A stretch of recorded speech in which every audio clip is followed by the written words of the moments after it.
बात है 5 जून 2023 की, जब एक पुजारी पुलिस स्टेशन पहुंचता है अपनी ही भांजी के गुमशुदा होने की रिपोर्ट लिखवाने। बात लड़की के गायब होने की थी तो पुलिस वाले तुरंत रिपोर्ट लिख लेते हैं। जो व्यक्ति रिपोर्ट लिखवाने आया था उसका नाम अय्यागरी साई कृष्णा था और उसकी उम्र 36 साल थी, जो कि लड़की का मामा था। अय्यागरी हैदराबाद के सरोर नगर में एक मंदिर में पुजारी था। अय्यागरी थाने पहुँच कर बताता है कि बंगारू मौशामा मंदिर का पुजारी हूँ सर, मेरी भांजी कल से लापता है। पुलिस वाले ने अय्यागरी से गुमशुदा की फोटो मांगी तो अय्यागरी फोटो देते हुए बताया कि लड़की का नाम कुरुंगति अप्सरा है और उम्र 30 साल है। पुलिस वालों ने अय्यागरी से पूछा कि अप्सरा कहाँ से गायब हुई थी, पूरी डिटेल बताइए। अय्यागरी माथे के पसीने पोंछते हुए बताया कि 3 जून को अप्सरा को अपने ही दोस्तों से मिलने भद्राचल जाना था। अप्सरा ने मुझसे बस स्टैंड छोड़ने को कहा था।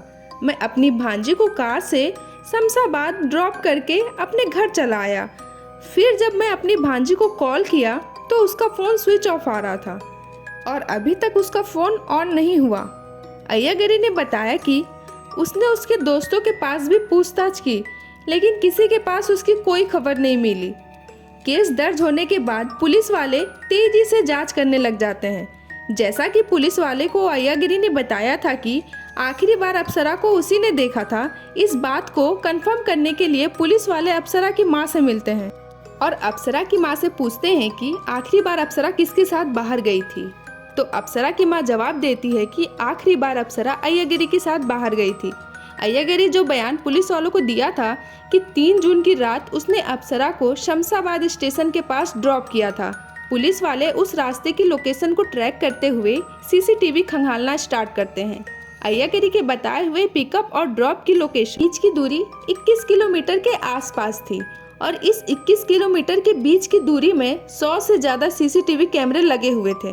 पुलिस वाले सबसे पहले अप्सरा के घर के पास लगे हुए सीसीटीवी कैमरे को चेक करते हैं, जिसमें दिखाई देता है कि अप्सरा अपने मामा अय्यागरी के साथ कार में बैठ के कहीं जा रही है। पुलिस वालों को ये बात की तो कंफर्म हो गया था कि आखिरी बार अप्सरा अपने मामा के साथ थी, लेकिन पुलिस वालों को एक भी कैमरे में अय्यागरी द्वारा अप्सरा को ड्रॉप करने का वीडियो नजर नहीं आता।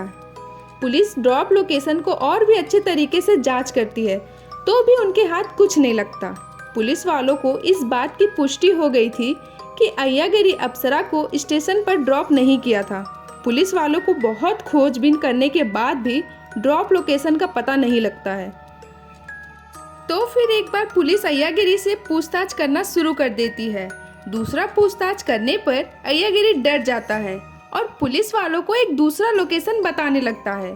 अय्यागरी के बयान बदलने पर पुलिस को इस बात पर शक होने लगता है, जिसकी वजह से अब पुलिस वाले सख्ती के साथ अय्यागरी से ही पूछताछ करने की सोचते हैं।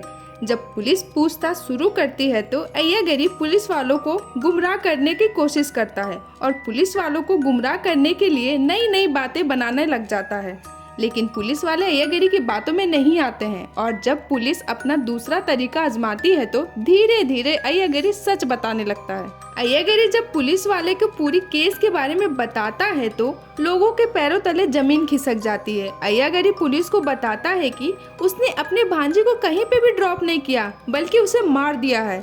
अय्यागरी पुलिस वालों को बताता है कि 3 जून की रात वो अप्सरा से कहता है कि चलो घूमने चलते हैं और अप्सरा को कार में बैठाकर एक सुनसान पहाड़ी पर ले जाता है। यहाँ इन दोनों में किसी बात को लेकर बहस हो जाती है और फिर यहीं पर एक बड़ा सा पत्थर उठाकर अय्यागरी अपनी भांजी के मुंह पे जोर से मार देता है।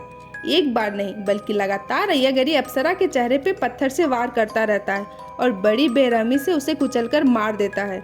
अपनी भांजी की जान लेने के बाद अय्यागरी को लाश ठिकाने लगाने की चिंता सताने लगती है, इसलिए पहले तो वो लाश को एक प्लास्टिक में अच्छे से लपेटता है और फिर उसे कार की डिग्गी में रखकर एक ऐसी जगह की तलाश में निकल जाता है जहां लाश को जलाया जा सके।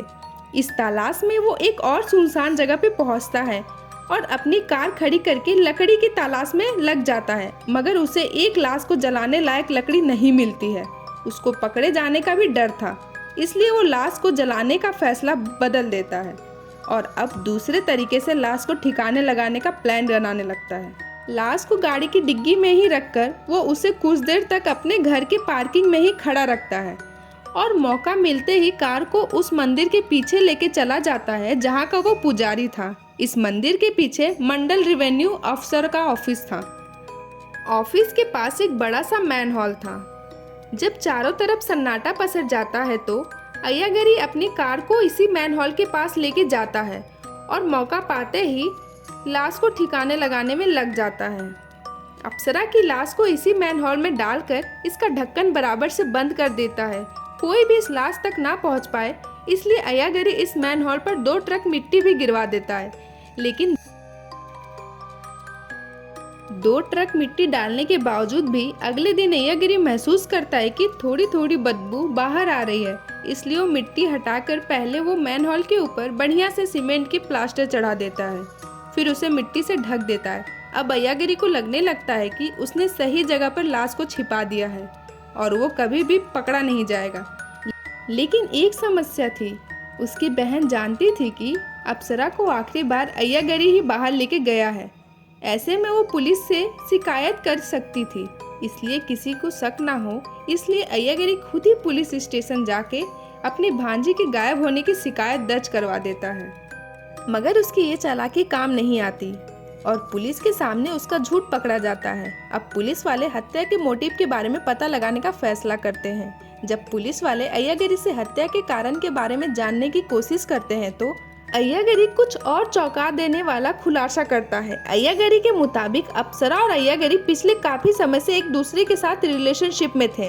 दोनों एक दूसरे को प्यार करने लगे थे। देखते ही देखते दोनों का प्यार इतना ज्यादा बढ़ जाता है कि दोनों एक दूसरे के बेहद करीब आ जाते हैं। फिर एक दिन उसे पता चलता है कि अप्सरा गर्भवती हो गई है। प्रेग्नेंट होने की बात जब सामने आती है तो अप्सरा अय्यागरी पे दबाव बनाने लगती है कि अब ऐसे नहीं चलेगा, बल्कि जितनी जल्दी हो सके तुम मुझसे शादी कर लो।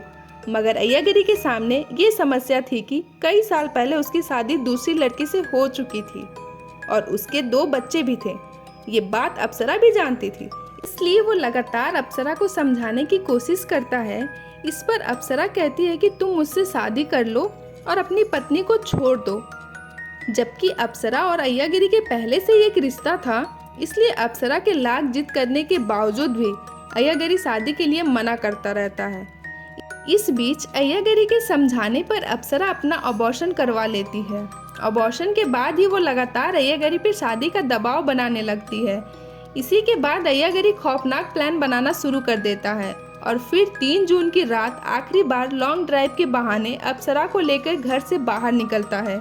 फिर उसे एक पहाड़ी पर ले जाता है और वहाँ वो उसे समझाने की कोशिश करता है कि वो चाह कभी उससे शादी नहीं कर सकता है।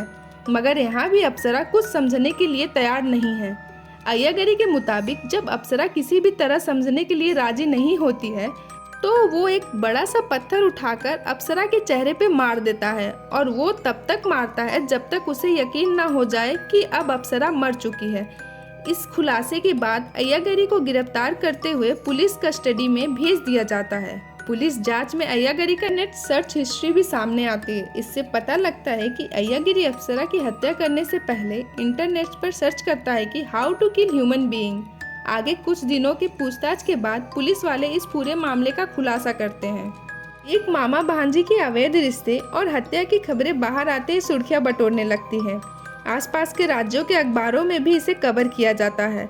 अब ये खबर जब तमिलनाडु पहुंचती है तो अप्सरा से जुड़ा एक बेहद ही हैरान कर देने वाला खुलासा होता है।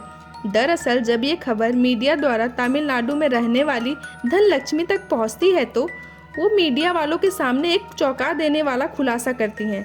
वो बताती हैं कि अय्यागरी ने जिस लड़की अप्सरा की हत्या की है वो उसकी बहू है और इस बहू के चलते बेटे ने आत्महत्या कर ली थी।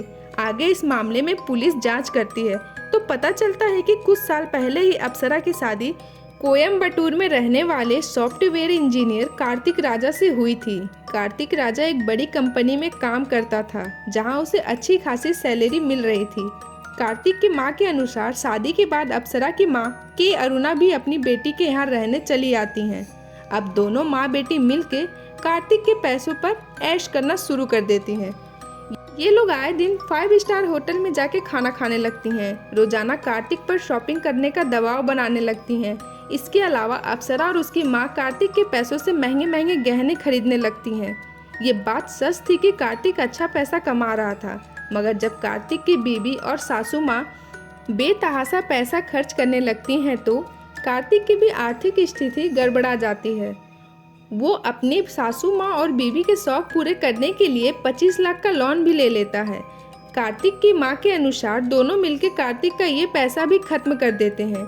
इसके बाद भी ये लोग कार्तिक पर ज़्यादा पैसे देने का दबाव बनाने लगते हैं, मगर अब कार्तिक की हिम्मत जवाब देने लगती है और वो अब पैसे देने से मना करने लगता है। कार्तिक की माँ के अनुसार जब कार्तिक पैसा देने से मना करने लगता है तो अप्सरा अपनी माँ के कहने पर कार्तिक पर दहेज उत्पीड़न का केस दर्ज करवा देती है। केस दर्ज होते ही पुलिस वाले कार्तिक को गिरफ्तार कर लेते हैं, फिर उसे जेल में डाल दिया जाता है। 15 दिन बाद बेल मिलने पर कार्तिक बाहर आता है तो समाज में उसे काफ़ी ताने सुनने को मिलते हैं। इस शर्मिंदगी की वजह से कार्तिक एक दिन अपने हाथों से अपनी जीवन लीला समाप्त कर लेता है। जब कार्तिक की मौत की जानकारी अप्सरा और उसकी माँ को मिलती है तो दोनों ज्वेलरी और पैसे लेकर रातों रात चुपके से हैदराबाद चली जाती हैं। कोई भी इन दोनों से संपर्क न कर पाए, इसलिए दोनों अपना पुराना सिम बंद करवा के नया नंबर ले लेती हैं। अब यही हैदराबाद रहकर अय्यागिरी और अप्सरा के बीच नजदीकियां बढ़ने लगती हैं और ये नजदीकियां बढ़ते बढ़ते अप्सरा की मौत पे जाके खत्म होती है।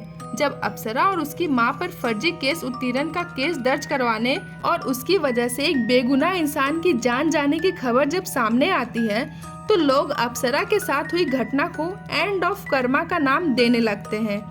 अब केस की मौजूदा स्थिति की बात करें तो अप्सरा की हत्या करने वाला अय्यागिरी साई कृष्णा सलाखों के पीछे बंद है और मामला अदालत में चल रहा है। अब अय्यागिरी को अदालत में क्या सजा मिलती है वो तो आने वाले समय में ही पता चलेगा।